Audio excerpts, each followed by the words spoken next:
안녕하십니까. 관리번호 85번입니다. 수업 실현 시작하겠습니다. 자, 여러분들 이번 시간에는 지난 시간에 이어서 우리가 지난 시간에 나룻배와 행위, 그 다음 유충열전에 대해서 간략하게 배워봤었죠. 이번 시간에 그거에 이어서 그 작품들을 재구성해보고 또 이거를 여러분들이 주체적인 관점에서 한번 해석해보는 그런 시간을 가져볼까 해요. 이번 시간에 다룰 학습 목표는 첫 번째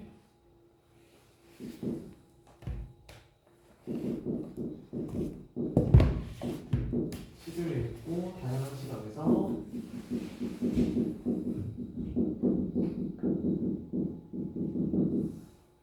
재구성하거나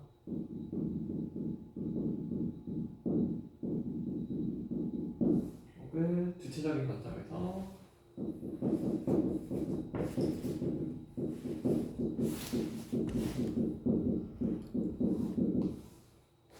생각할 수 있다.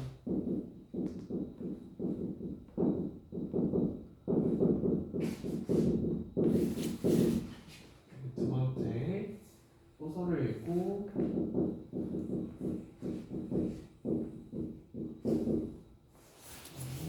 다양한 시각에서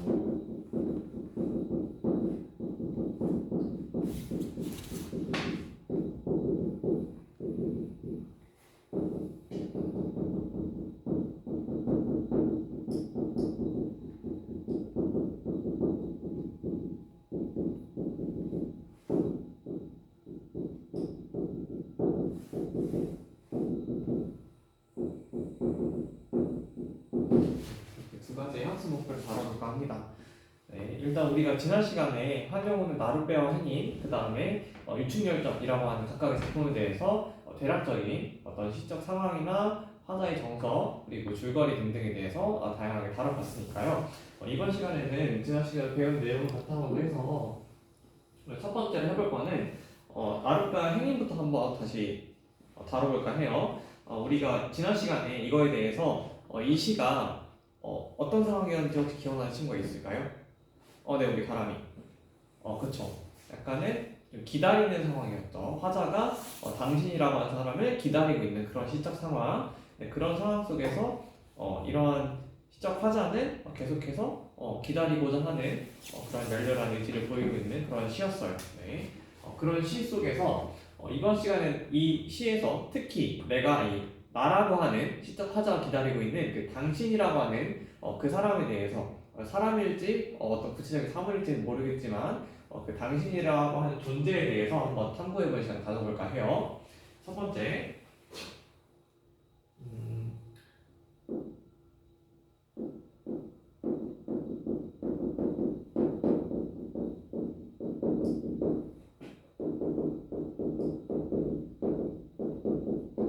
당신의 의미에 대해서 한번 파악을 해볼 건데 이거에 대해서는 이제 친구들과 한번 논의를 해보면서 지금 나를 나룻배로 표현하고 또 당신은 행인으로 표현하는 상황 속에서 지금 당신이 나를 짓밟고 여우를 감당하는 시적 상황 속에서 과연 이 당신이라고 하는 존재는 나한테 어떤 존재고 어떤 의미일까에 대해서 한번 논의해 보시고요. 그걸 바탕으로 좀 이따가 여러분들의 생각을 한번 들어보도록 하겠습니다. 지금부터 한 10분 정도 드릴 테니까요. 한번 얘기를 나눠보시면 좋을 것 같습니다.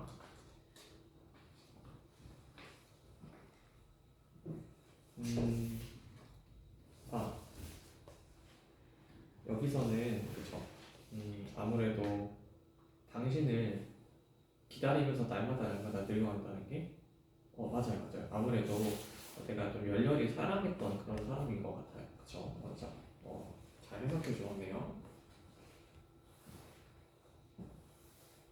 그 한영훈이 어떤 사람이냐고요? 근데 여기서는 일단 그 한영훈이라고 하는 작가에 대한 정보 자체보다는 이 사람이 이 시를 통해서 이 시 내적으로만 좀 해석을 해주면 좋을 것 같아요.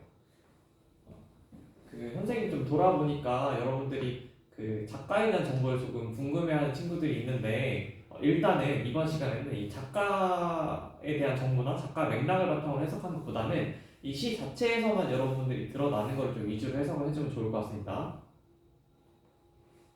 네, 어느 정도 다 확인을 해보았을까요? 네, 그러면 한번 같이 확인을 해볼게요. 당신의 의미에 대해서 여러분들 어떻게 생각하셨나요? 한번 발표해 줄 친구 있을까요? 네, 우리 3번들의 민지. 네. 우리 민지 같은 경우에는 당신이라고 하는 게, 여기서는 사별한 부인 같다.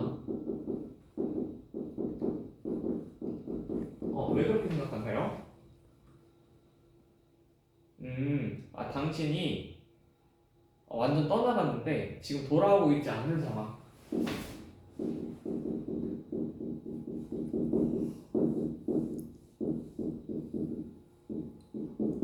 않는 상황 속에서 이거를 영원히 돌아오지 않을 것처럼 느껴져서 그래서 사별한 부인 같다. 네, 좋습니다.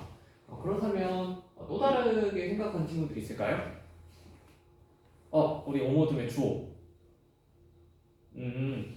우리 주호 같은 경우에는 어떤 그 연인 관계나 어떤 부부 관계를 넘어서 내가 그리워하는 어떤 친구라고 해석을 했네요.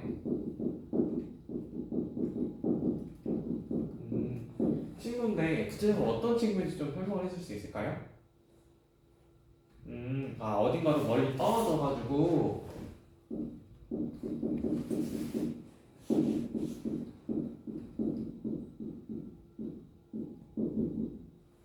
그래서 좀 보기 힘든 친구.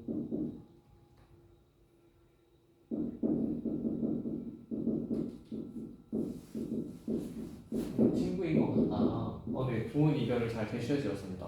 사실 그렇죠. 아무래도 뭐 이별해 있는 상황, 그 다음에 한동안 꽤 오랜 시간 동안 앞으로 못 볼 수도 있을 것 같은, 혹은 영원히 보지 못할 수 있을 것 같은 그러한 대상들이면 아마 의미가 다 통할 것 같아요. 여러분들이 다 여러분들만의 주제의 의미로 잘 해석을 해주는 것 같습니다.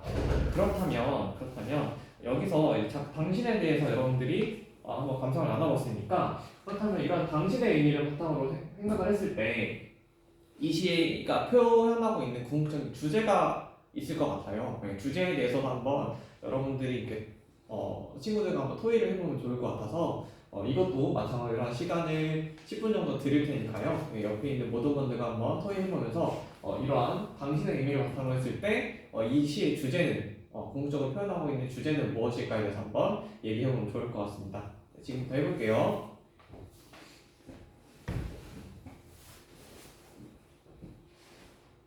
그쵸. 여기서는 날마다 늙어간다 라고 하는 게 그쵸. 내가 계속해서 기다리겠다. 이게 좀 초점을 두면은 어떤 주제를 뽑아낼 수 있을까요? 네, 좋아요. 네, 그렇게 한번 구상을 해보면 좋을 것 같습니다. 네, 여러분도 어느 정도 다 되었을까요? 네, 그러면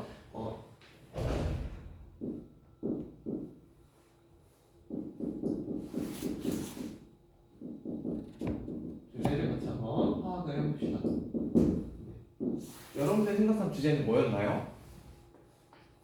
네, 우리 사모듬의 민유리가 한번 대답을 해줄 건데, 우리 민유리 같은 경우에는 여기서 계속해서 날마다 늙어가면서 이미 올 것만을 기다리고 이미 언젠가 올 것처럼 어떤 확신의 자세를 갖고 있는 거에서 영원한 기다림에 대한 의지나 다짐 등을 주제를 뽑았다고 하네요. 근데 이것도 괜찮은 주제인 것 같아요. 네. 이 주제에 대해서 또 다른 생각 가지고 있는 친구도 있을까요? 네, 우리 일모듬의 서훈이. 네, 우리 서훈이 같은 경우에는 여기서 그쵸. 아무래도 계속해서 당신이 언제든지 올 줄만을 알고 있다라고 얘기를 하고 당신만을 위해서 기다리겠다라고 하는 거는 궁극적으로 임에 대한 당신에 대한 어떤 변함없는 사랑 혹은 영원한 사랑. 네, 이런 주제도 좋은 주제 같습니다. 여러분들 다 시적 상황이나 당신의 의미를 바탕으로 다양하게 주제를 의미가 맞는 주제들을 다양하게 잘 뽑아낸 것 같아요. 좋습니다. 네, 그렇다면 우리가 이렇게 여러분들 주체적으로 감상까지 해봤으니까 여기서 좀 더 나아가서 오늘 학습 활동 중에서 다양하게 재구성하거나 혹은 창작해보는 것까지 하기로 했었잖아요. 그래서 좀 선생님이 좀 추가적으로 제시하고 싶은 개별 활동이 있는데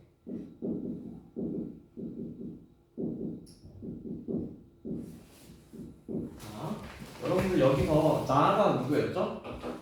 나를 누구에 빗댔죠? 그쵸? 여기서 나는 나룻배라고 얘기를 했죠.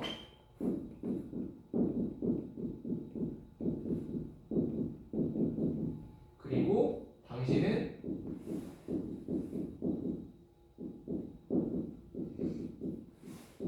행인이라고 얘기를 했어요. 그렇다면 이 나룻배라고 하는 거는 결국적으로는 그 나루에 묶여있는 베이죠. 그쵸? 즉 정착해 있는 존재라는 그 뜻이에요. 그쵸? 그렇다면 이 행인이라고 하는 거는 말 그대로 이 행자가 지나간다는 뜻이겠죠? 그러니까 어떤 이동의 의미를 좀 담고 있겠죠. 아무래도 이러한 좀 관계에 주목을 해서 이 나룻배와 행인을 여러분들만의 단어로 한번 재구성해보는 활동을 해보면 좋을 것 같아요. 이러한 정착과 이동, 나는 고정 어딘가에 얽매여 있는데 혹은 거기에만 머물러 있는데 이 당신이라고 하는 게 어딘가로 떠나간다라고 하는 그러한 의미가 들어가는 단어를 여러분들만이 좀 골라서 이거를 적절히 변형해보는 단어를 교체해보는 정확히는 시어를 교체해보는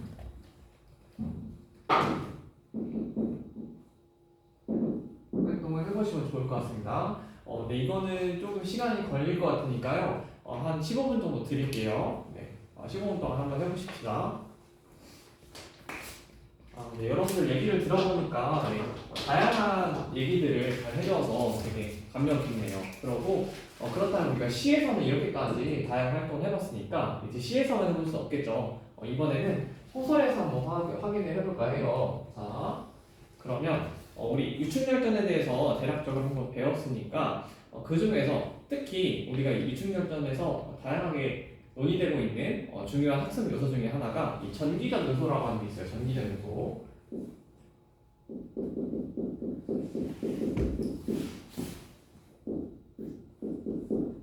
자, 전기라고 하니까 어떤 말이 떠오를까요, 여러분들?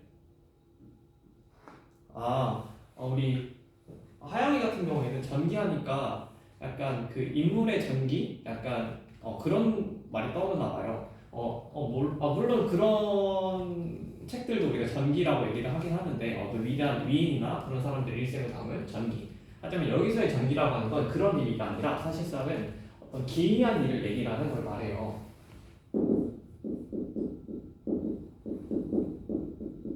혹은 어떤 비현실적인 일.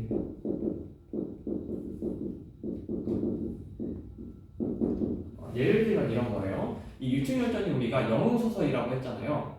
그쵸? 그래서 예를 들면 이런 영웅소설에서 영웅의 초능력 같은 거예요. 여러분들 다양한 그러한 그 SF 영화 같은 거 가끔 보신 적 있죠? 혹은 최근에 뭐 맛땡사에서 나오는 다양한 그런 영화들이 있죠. 그런 영화들 보면은 그 주인공들이 되게 초능력을 발휘해서 그 악한 인물들을 다 무찌르잖아요. 그러니까 영웅 소설도 그런 식의 모티브가 다양하게 등장하고 있거든요. 그래서 예를 들면은 엄청 큰 장검을 한번 싹 휘둘렀더니 그 주변에 있던 그 대졸들이 막 적군들이 추풍낙엽처럼 후두두두두 막 떨어지는 뭐 이런 얘기들이나 혹은 이제 어떤 하늘에 있는 우리가 이걸 조금만 더 문학적인 용어로 쓰면 천상계라고 얘기를 해요. 천상계의 존재가 등장한다거나, 네, 혹은 어떤 꿈과 현실이 연결되는, 예를 들면 이런 거예요. 그 꿈속에서 어떤 막 할아버지야 노인이 막 나타나. 그래서 너가 자고 일어나면 그 네 머리맡에 내가 뭐 약간 칼을 하나 줄 거야. 아니면 뭐 말을 하나 갖다 줄 거야. 너 그러면 이거 가지고 가서 나라를 구하면 돼, 도망치면 돼, 뭐 이런 식으로 하는 이 꿈속에서 했던 말들이 현실에서 그대로 나타나고 그런 증거물들이 나타나는 뭐 그런 예시들도 있을 거고요. 아니면 예를 들어서 귀신과 결혼한다거나, 네, 예를 들어서 이런 거예요.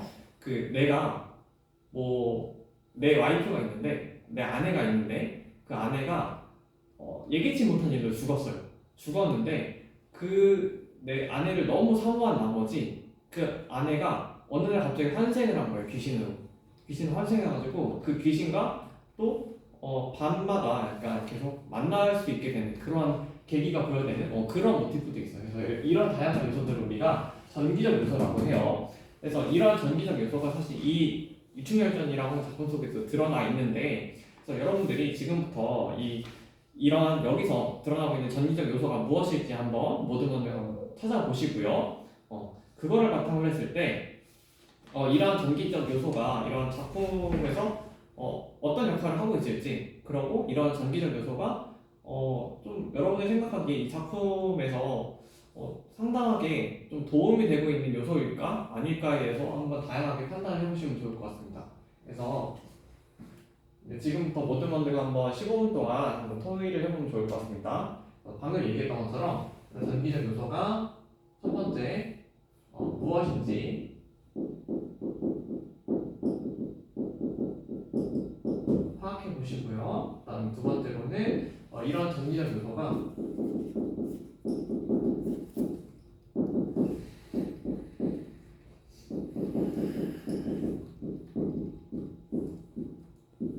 작품에 어떤 영향을 주었을지, 특히 이 작품이라고 하니까 좀 범위가 넓을 것 같아서 조금만 더 한정을 하면 특히 어떤 인물에 대해서 어떤 영향을 주고 있을지 한번 그거에 좀 주목을 해서 파악을 해주시면 좋을 것 같습니다. 자, 지금부터 시작해 볼게요. 네, 여기서 이거 홍선 한자루가 뭔지 약간 모르겠다고요. 그쵸. 여기서 보면은 지금 그 위에 보면은 부채를 흔들면서라고 하는 말이 있죠. 그쵸? 그러고 나서 홍선 한자루 금치 위에 놓였거늘 이란 말이 보이죠. 그리고 그 밑에 부인이 청황중에 충렬의 손을 잡고 홍선을 흔들면서 은신한다. 꿈의 내용과 그대로 매칭이 되죠. 그쵸? 이걸 보면 홍선이 곧 부채라는 걸 알 수 있어요. 그쵸? 그렇다면 그 부채를 좀 주목을 해서 보시면 좋을 것 같습니다. 네, 여러분들 다 파악되었을까요? 그러면 일단 전기적 요소가 무엇이었을지부터 한번 확인해 볼게요.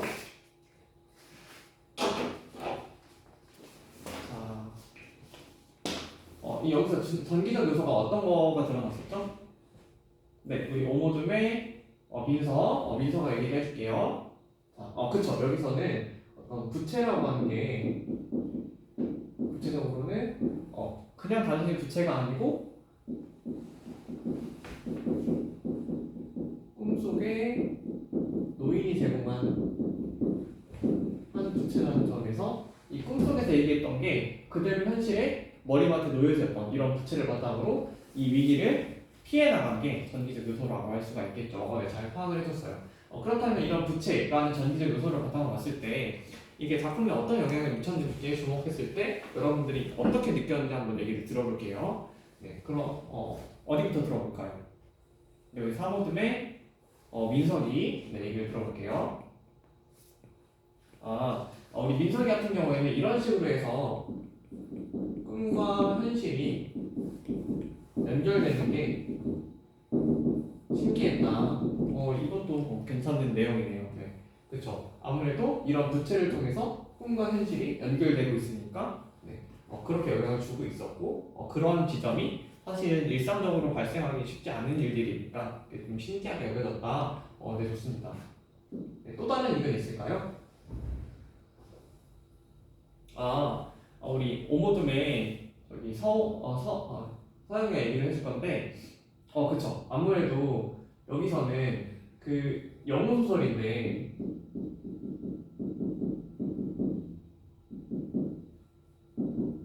부채를 통한 능력이 조금 많이 약한 것 같다. 그쵸? 이걸 통해서 뭐 적군을 물리치는 것도 아니고 이걸 통해서 내가 뭐 효과적으로 그 화재를 진압할 수 있었던 것도 아니고 그쵸? 뭐 이런 의견도 타당한 의견인 것 같네요. 네, 좋습니다. 그렇다면 지금부터 이러한 전기적 요소를 여러분들의 입맛에 맞게 여러분들의 관점에 맞게 한번 창작해보는 예, 활동을 해볼까 하는데요.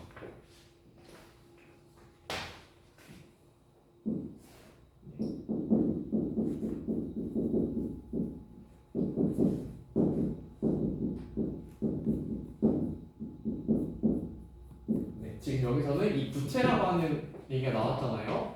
이 부채를 통해서 가질 수 있는 능력이나 이거 자체를 변형해도 좋고요. 아니면 어떤 새로운 전기적 요소를 여러분들만이 창작을 해도 좋으니까요. 지금부터 이거는 개별 활동으로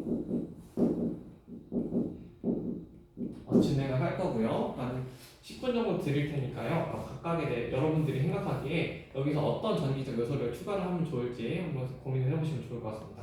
네, 지금부터 시작할게요. 네, 이제 여러분 어느 정도 다 된 것 같으니까 한번 같이 확인을 해봅시다. 나는 여기서 이러한 전기적 요소를 활용했다. 우리 저기 창렬이, 네, 창렬이 같은 경우에는 이 부채를 통해서 화재를 진압했다. 부채를 한번 쓱 흔드니까 화재가 다 사라지더라. 그리고 군사들이 날아갔다. 좋습니다. 이렇게 해서 화재도 진압하고 군사들도 물리치고. 네, 좋습니다. 그렇다면 또 다른 전기적 요소를 선택한 친구도 있을까요? 네, 우리 여기 서준이. 네. 자고 일어났더니 머리 그 바깥에 말이 생겼다. 이 말을 바탕으로 효과적으로 도망칠 수 있었다. 네, 좋습니다. 이런 식으로 해서 여러분들이 다양하게 창의적으로 잘 생각을 해준 것 같습니다. 네, 그럼 오늘 이번 시간은 여기서 마치겠습니다.